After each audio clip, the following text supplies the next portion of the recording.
नमस्कार, सी न्यूज़ भारत देख रहे हैं आप। मैं हूं अखिलेश पांडे। वक्त हो चुका है न्यूज़ बुलेटिन का। इस बुलेटिन में सबसे पहले बात करेंगे अमेठी की, जहां तालाब की भूमि पर हो रहे अवैध निर्माण को लेखपाल ने रुकवाया।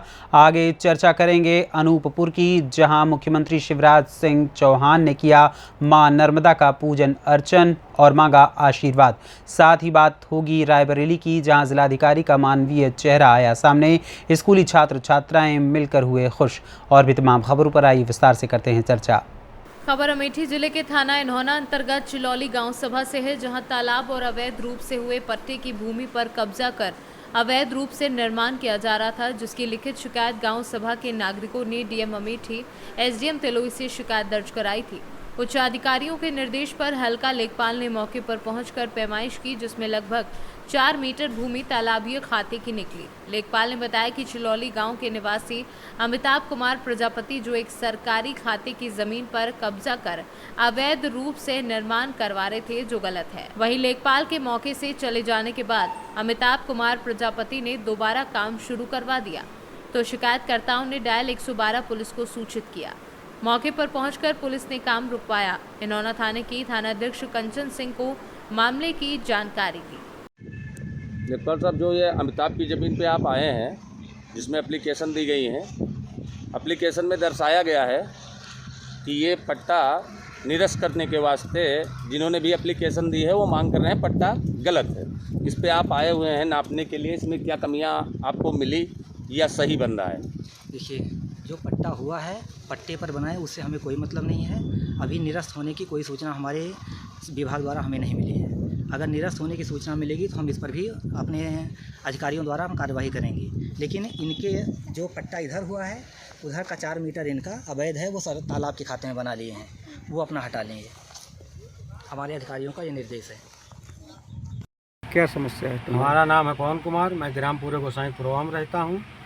हमारी समस्या ये है, त्रिवेणी प्रजापति का अवैध रूप से एसडीएम शिवानी सिंह ने पट्टा किया है। ये पट्टा निरस्त है, फिर भी ज़बरदस्ती गाटा संख्या 362 में अवैध रूप से निर्माण कर रहे हैं। इसकी शिकायत कहीं हुई है? इसकी शिकायत हमारे ग्राम प्रधान शंकर देव, ग्राम प्रधान चिलौली के अपने लेटर पैड पर लिखकर राज्य मंत्री को अवगत कराया था, लेकिन उसके भी विरुद्ध कुछ कार्रवाई नहीं हुई। हमारे पूर्व प्रधान प्रवीण कुमार पांडे ने भी मुख्यमंत्री पोर्टल पे इसकी शिकायत दर्ज कराई, लेकिन इसका कुछ नहीं हुआ। अब हम लोग ग्राम प्रधान शंकर देव प्रधान और सभी ग्रामवासी आज 23 तारीख से लगे हुए हैं, लेकिन अभी मुझे कानूनी कोई प्रक्रिया, कोई अधिकारी इस पर एक्शन नहीं ले रहा और रातों दिन काम चल रहा है। अमेठी से सी न्यूज़ संवाददाता राम धीरज यादव की रिपोर्ट। मुख्यमंत्री शिवराज सिंह चौहान आचार्य श्री विद्यासागर जीवदया गौसेवा सम्मान योजना के अंतर्गत राज्य स्तरीय समारोह में अमरकंटक पहुंचे। सबसे पहले मां नर्मदा मंदिर पहुंचकर नर्मदा माता की पूजा अर्चना करके आशीर्वाद लिया और सभी प्रदेशवासियों के सुख और समृद्धि की कामना की। उसके बाद राज्य स्तरीय कार्यक्रम में शामिल हुए। कार्यक्रम की शुरुआत कन्या पूजन कर की गई। बता दें कि मुख्यमंत्री शिवराज सिंह चौहान ने श्री 108 विद्यासागर जी महाराज को जैन धर्म का संत बताते हुए कहा कि सबसे पहले ये राष्ट्रीय संत हैं।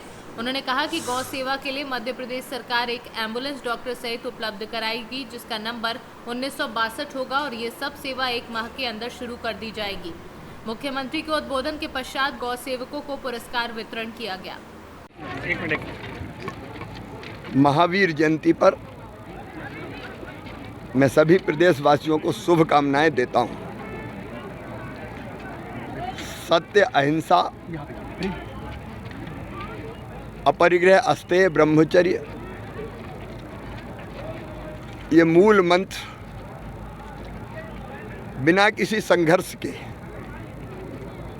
घृणा नहीं प्रेम के आधार पर जियो और जीने दो का संदेश आज दुनिया की सभी समस्याओं का समाधान है। आज मुझे सौभाग्य मिला आचार्य प्रवर श्रद्धेय विद्यासागर जी महाराज के दर्शन करने का भी और जीव दया पुरस्कार जो विशेषकर गौ सेवा के क्षेत्र में दिया जाता है आचार्य श्री के नाम पर, आज व्यक्तियों और संस्थाओं को सम्मानित किया। अब बहुत जल्दी जैसे आदमियों के लिए एम्बुलेंस चलती है, वैसे गौ माता के लिए भी एम्बुलेंस चलेगी। फ़ोन अगर कोई करेगा तो जैसे 108 पहुंच जाती है आदमियों के लिए, वैसे ही 1962 ये नंबर है। एक आध महीने के अंदर हम क्रियाशील करने का प्रयास कर रहे हैं। तो 407 एम्बुलेंस ऐसी चलेगी हर ब्लॉक में एक, जो गौ माता की पशुओं की भी सेवा करेगी। एक बार फिर महावीर जयंती के अवसर पर बहुत बहुत शुभकामनाएं। धन्यवाद। अनूपपुर से सीनू संवाददाता CS राठौर की रिपोर्ट। इंदौर क्राइम ब्रांच को एक बड़ी सफलता मिली है। दरअसल इंदौर क्राइम ब्रांच को मुखबिर की सूचना मिली थी कि एक व्यक्ति इंदौर में अवैध हथियारों की डिलीवरी करने आया है। सूचना पर क्राइम ब्रांच की टीम ने मुखबिर के बताए स्थान पर घेराबंदी कर आरोपी को गिरफ्तार किया और जब आरोपी की तलाशी ली गई तो उसके कब्जे से 20 अवैध फायर आर्म्स, 2 जिंदा कारतूस, 7 मैगजीन, 1 2 पहिया वाहन जिसकी कुल कीमत लगभग 9,50,000 का माल जब्त किया। पूछताछ में आरोपी ने अपना नाम नानक सिंह निवासी खरगोन जिला बताया। आरोपी पर इंदौर की तेजाजी नगर थाना पुलिस ने 5,000 का इनाम भी घोषित कर रखा है।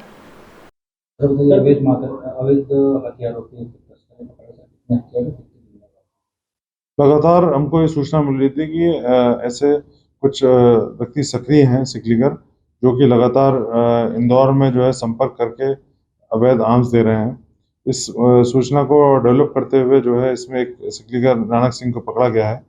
ये मुख्यतः सिंगनूर खरगोन क्षेत्र का रहने वाला है और इससे लगभग 20 हथियार जो हैं अवैध जब्त किए गए हैं और ये काफ़ी समय से इस धंधे में सक्रिय है।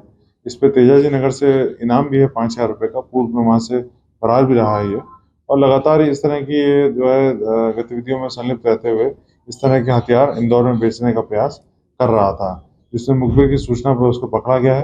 अभी वर्तमान में 20 हथियार जो हैं इससे बरामद किए गए हैं और आगे इससे पूछताछ जारी है। इसने और किस किस को क्या क्या हथियार दिए हुए हैं इस संबंध में हम आगे और पूछताछ करेंगे। सर, जो आरोपी है इसने इंदौर के अलावा कहीं पंजाब या इधर भी सप्लाई किया है? काफ़ी जगह ये अपने हथियार पहुंचा रहे हैं और प्रदेश के बाहर भी इसने जो है सप्लाई करा हुआ है। तो उस संबंध में भी हम इंफॉर्मेशन गैदर करके और संबंधित पुलिस को जो है अलर्ट करेंगे। सर, कितने में पिस्टल, देशी हथियार कितने में ये सप्लाई करते हैं? जो भी था अलग अलग इसने अपने पैमाने बना रखे थे और उस हिसाब से जो है ये लोगों को दे रहा था। देश में कहाँ अभी तक सप्लाई करने की जानकारी इसके द्वारा है? इसके जो संपर्क हैं वो काफ़ी राज्यों में है और जो है वो सभी जानकारियाँ जुटाकर विवेचना के दौरान उससे हम संबंधित पुलिस को बताएंगे, जिससे कि वहाँ से भी उन अवैध हथियारों को बरामद किया जा सके। इसके मदद करने वाले साथी दौरान पर भी हमारी नज़र है और विवेचना के दौरान हम उनको भी जो है सर, मुख्यतः कोई प्रदेश सामने आया जहाँ पर इसने सबसे अधिक सप्लाई करा हो पिस्टल का? है। इसने इंदौर में भी दिए हैं और इसने बाहर के प्रदेशों में भी दिए हैं, तो वो सारा पूछताछ का विषय है जिस पर अग्रिम कार्रवाई करेंगे। ये वहीं अपने जो इनका डेरा है सिंगनूर का, वहाँ ये बनाते थे इसको और वहाँ से जो है ये सप्लाई करने जगह जगह जाते हैं। पुलिस ने कैसे चिन्हित करते हुए आरोपी को गिरफ्तार किया? हमने मुखबिर की हमें सूचना प्राप्त हुई थी कि जो है ये यहाँ पे डीलिंग कर रहा है और यहाँ पे हथियार सप्लाई मुहैया कराने वाला है।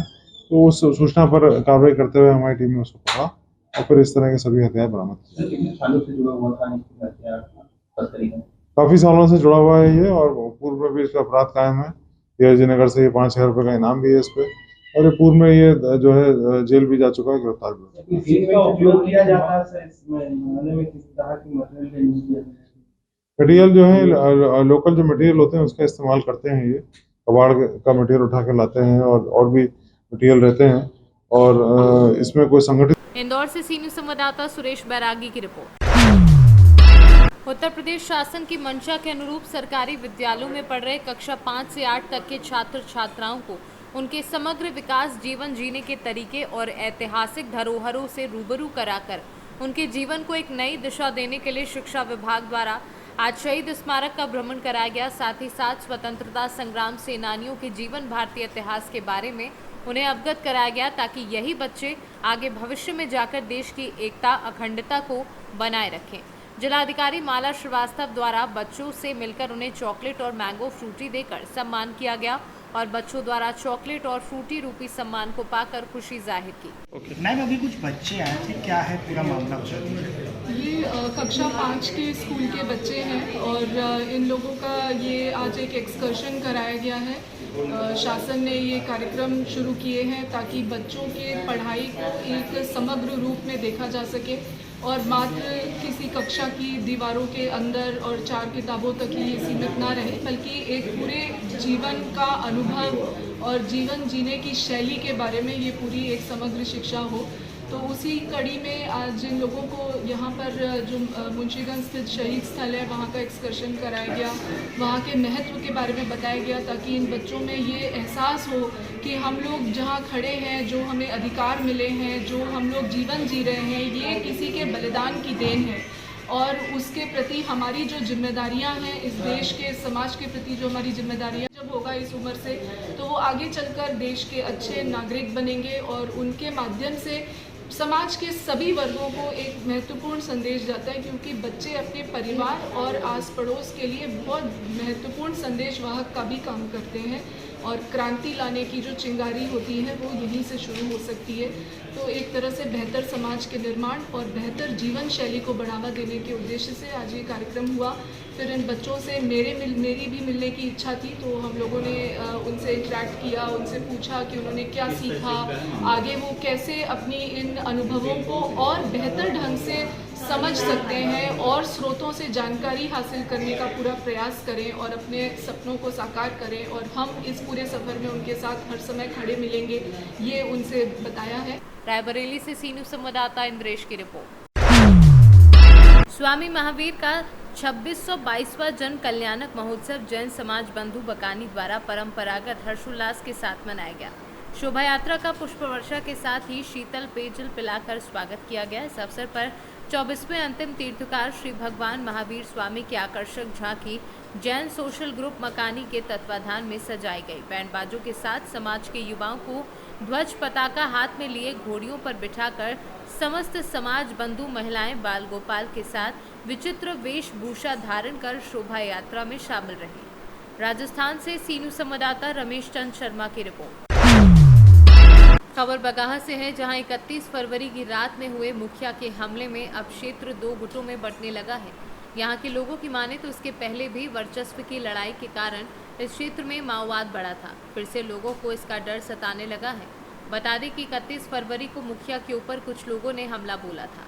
इस घटना में 3 लोग जख्मी भी हो गए थे, जिसकी जांच पुलिस कर रही है। हालांकि इस घटना में एक आरोपी को गिरफ्तार कर लिया गया था, वहीं 7 अन्य आरोपियों की तलाश में पुलिस जुटी हुई है। इस मामले को दूसरा पक्ष बिल्कुल बेबुनियाद बता रहा है। इसे लेकर दूसरे पक्ष के लोगों ने एक बैठक किया है, जिसमें सैकड़ों की संख्या में लोग मौजूद थे। आरोपियों का कहना है कि मामला मेला प्रकरण से शुरू हुआ था। मेले की वर्चस्व की लड़ाई पर यह मामला तूल पकड़ा था। हालांकि फायरिंग की बात आरोपी पक्ष सिरे से नकार रहा है। एसपी किरण कुमार गोरख यादव ने बताया कि दोनों पक्ष की तरफ से एफआईआर दर्ज कराई गई है। पुलिस अपने स्तर से जांच कर रही है। मामले में दोषी लोगों को नहीं बख्शा जाएगा। मामला है, मेला विवाद गहरा गया है, क्या मामला है मुखिया जी? इसमें क्या है कि आज तो हम लोग काफ़ी इसमें बैठ के चर्चा किए, दोनों पक्ष से दोषी लग रहे हैं। हम लोग बैठ के इसमें पूरे आदिवासी समाज या गैर आदिवासी समाज हम लोग मिल के इसको समाधान करने के लिए सोच रहे हैं। रही बात गन चलने का या चाहे किसी प्रकार का, पुलिस प्रशासन उसमें काम कर रही है, जांच कर रही है, उसका उचित निदान निकालेगा। सामने होगा। हाँ, ये मेला को लेके काफ़ी लोगों में गहमागहमी है, दोनों पक्ष में 2 अध्यक्ष हो गए, इसी की वजह से ज़्यादा विवाद बढ़ गया है। बाकी हम लोग अब देख रहे हैं कि इसको कैसे समाधान किया जाएगा। प्रशासन की ओर से कोई ना प्रशासन अपना काम कर रही है, हम लोग उनका सहयोग कर रहे हैं और पूरी आम जनता है इसको रिजॉल्व करने की कोशिश कर रहे हैं। मेला देखा जा रहा है बाधित है, बंद कर दिया गया है। हाँ, मेला में काफ़ी लोग दूर दूर से आए हुए हैं, व्यवसाय हैं, व्यापारी लोग हैं और काफ़ी उन्होंने पैसा लेके इस बिजनेस को अपना सेटअप किया था। लेकिन क्या है, आज लाखों की संख्या में लोग आया था, लोग सबको लॉस गया है। हम लोग सभी चिंतित हैं और दुख भी है। क्या चाहते हैं आप लोग? हम लोग दोनों पक्ष में आपस में सहमति बना लें। हम लोग का यही इच्छा है, पूरे समाज चाह रही है कि आपस में झगड़ा तकरार ना हो। गैर आदिवासी आदिवासी में जो मैटर आज बढ़ गया है, ये रिजॉल्व होना चाहिए। आपस में बैठ के हम लोग समाधान कर रहे हैं। क्या नाम है आपका? मेरा नाम प्रमोद उरांव, ढोलवजा पंचायत के मुखिया हूँ। बताइए। देखिए 31 तारीख को रात में जो घटना घटी है उसमें काफ़ी लोग मेला में नाच देखने के लिए लोग आए थे, गाड़ी घोड़ा से काफ़ी संख्या में थी। तो सड़क पर गाड़ी घोड़ा लगी हुई थी तो जाम लगा हुआ था, उस पर मुखिया जी आए और गाड़ी घोड़ा इधर उधर हटवाना शुरू किए, जिसमें मोटरसाइकिल को डंडा से इधर उधर पीट पाट किए, एक टेम्पू को उलाट दिए। उसी क्रम में जिनका टेम्पू था वो टेम्पू पूछने के लिए रोके, उसी क्रम में वो हाथापाही उनको कुछ बात विवाद हुआ।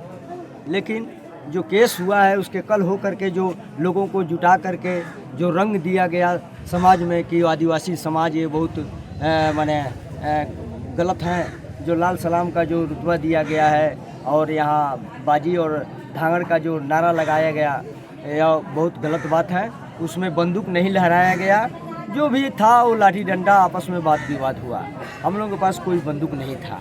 तो मैं यही कहूँगा सरकार से या न्याय विभाग से कि सही जांच हो और हम सारे समुदाय पर हम लोग पर कीचड़ ना उछाला जाए। कोई अगर एक व्यक्ति किया है तो व्यक्ति को दोषी दिया जाए, उसको सजा दिया जाए, समाज को दोषित न किया जाए। समाज लाल सलाम नहीं है, ना कोई गलत है, वो जो गलत किया है उसको सजा मिलनी चाहिए। लेकिन हम लोग वहाँ ये जानते हैं कि वहाँ कोई गोली बारूद बंदूक नहीं चली है, यह झूठा आरोप लगाया गया। बताया जा रहा है कि आपसी लड़ाई की वजह मेला लगाने वाले हाँ, थे उनको लोग काफ़ी क्षति हुई है। काफ़ी क्षति हुई है। जो दुकान लगाए हैं दूर दूर से उनको भाड़ा लगा है, लेबर मजदूर हैं और जो पैसा से खरीद करके सामान लाए हैं उनकी बिक्री नहीं हुई है, उनको बहुत क्षति हुई है। बहुत सा गरीब लोग दुकान लेकर आए थे, उनको बहुत क्षति हुई है, बहुत नुकसान हुआ है दुकान बंद करने से। उनको नहीं करना चाहिए था। ये आपसी वर्चस्व की लड़ाई है क्या? हाँ, आपसी आपस में जो वहाँ जो मुद्रा पैसा की आमदनी है मेले में, जो उसका उपयोग गलत एक आदमी करता है, तो इसमें समाज जो है कि उसको नियंत्रण करने के लिए सोच रही है कि इस पैसा का दुरुपयोग ना हो, इसीलिए यह विवाद हुआ है। तो किस तरह से दुरुपयोग होता है वहाँ पैसा? वहाँ पर कि एक आदमी मालिक रहता है, उसका कोई हिसाब किताब नहीं है, उसका कोई लेखा जोखा नहीं है। क्या चाहते हैं आप लोग? बैठक हुई है आज? हम लोग यही चाहते हैं कि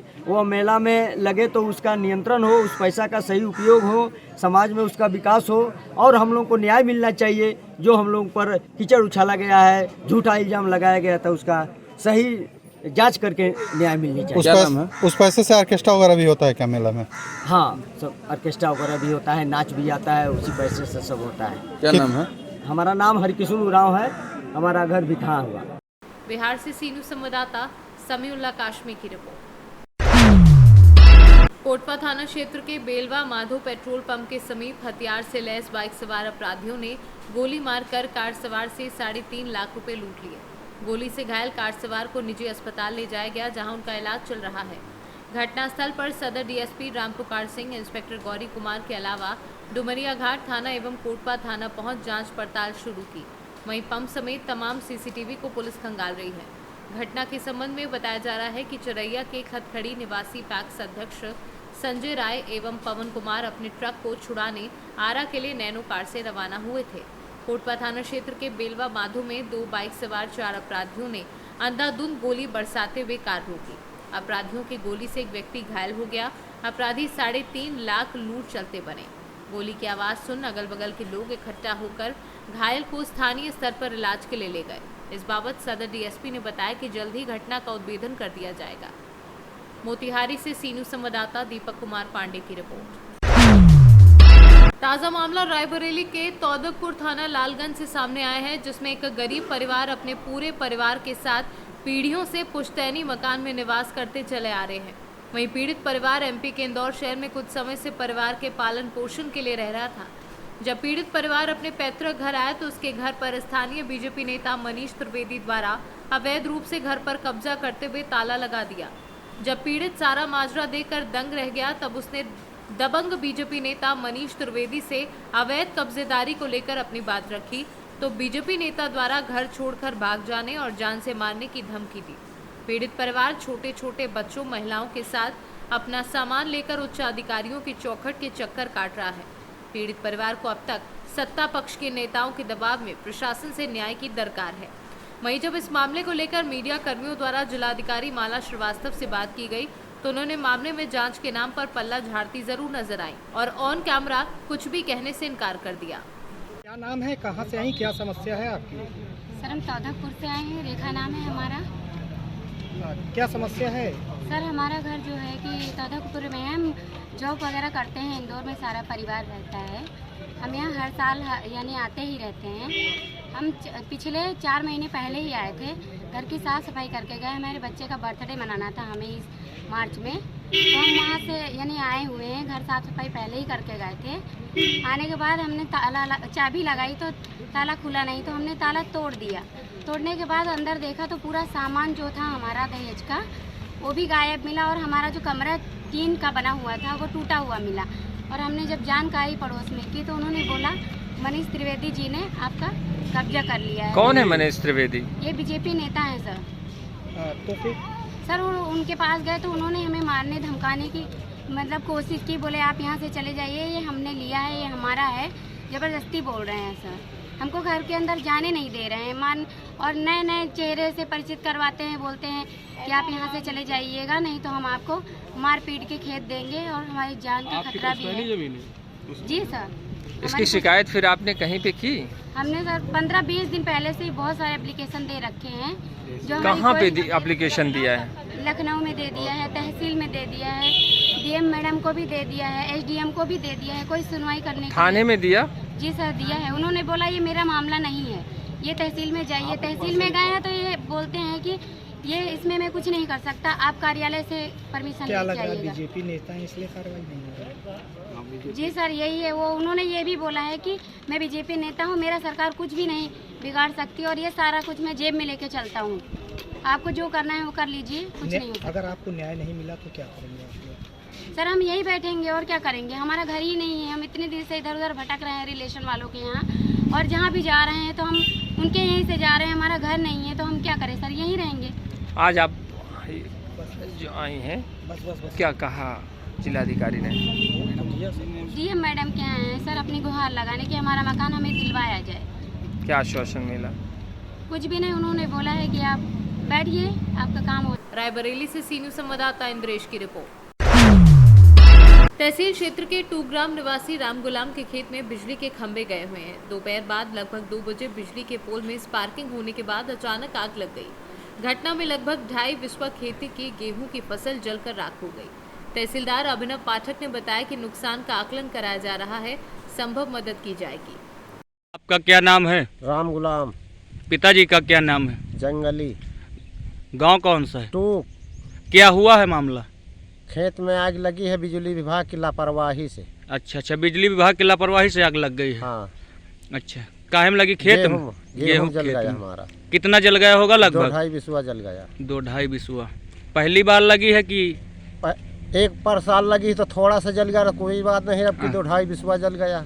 आए दिन आग लगा करती है? हाँ, दगत है, लग जाता है। तो पोल ओल है क्या आपके पोल खेत? है। अच्छा, कितने पोल हैं? पोल हमारे खेत में तो एक डबल पोल है। अच्छा। फिर आगे टेबिल है, आगे का लाइन गए है। अच्छा, तो वही डबल पोल पर से दग जाते। आए दिन दगा करता? हाँ, आए दिन दगा करता। रायबरेली से सीनू संवाददाता इंद्रेश कुमार की रिपोर्ट। आज पुलिस अधीक्षक जनपद संभल के कुशल निर्देशन में थाना कैला देवी पुलिस ने चोरी के माल के साथ 2 अभियुक्त गढ़ों को गिरफ्तार किया है तथा अभियुक्त गढ़ की गिरफ्तारी व बरामद चोरी के माल के संबंध में पुलिस अधीक्षक जनपद संभल द्वारा जानकारी दी गई है। थाना कैला देवी की पुलिस के द्वारा आज एक चोरों के गिरोह को गिरफ्तार किया गया है। इसके 2 सदस्य जिनका नाम ओमवीर व भूपेंद्र है, जो क्रमशः धनारी और रसपुरा थाने के रहने वाले हैं, इनको आज गिरफ्तार करके माननीय न्यायालय भेजा जा रहा है। इनके पास से 4 विभिन्न मुकदमों में चोरी गया हुआ सामान इनके पास से बरामद किया गया है।